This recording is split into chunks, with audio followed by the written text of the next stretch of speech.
only 2 rules for joining the 6th Street Geriatric Motorcycle Crew. First off, both your hips have to be real. And second, you have to love going to church. Yep, that's right.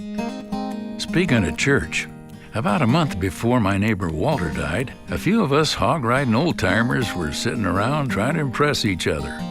I said, "Walter, do you know I haven't missed a day of church in 30 years? Of course, he looked up with a wry smile and said, "Jerry, that's a pretty good track record." Now, what were you doing with all that time when you weren't in church? I hope you were being a true Christian then, too. Of course, Walter's gone now, which means of the original motorcycle crew, it's just me and my neighbor Mitchell left. Without Walter, getting ready for our annual road trip just wasn't the same. Oh, we moped around for a bit, trying to figure out how to ride like banshees, all the while honoring Walter's memory. But after a while, an idea came to us. If Walter were here riding with us, what kind of road trip would he want to do? Well, soon enough, we started to figure it out.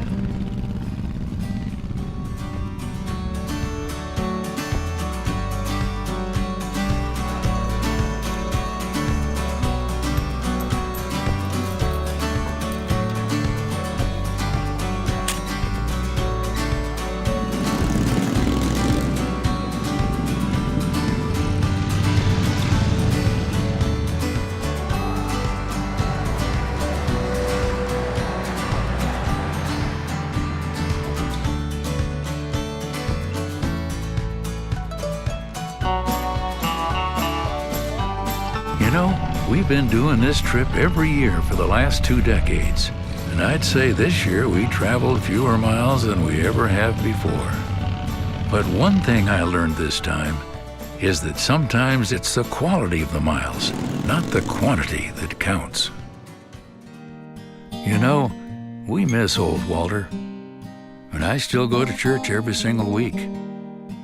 But when I'm not at church, I try to remember what he said that night.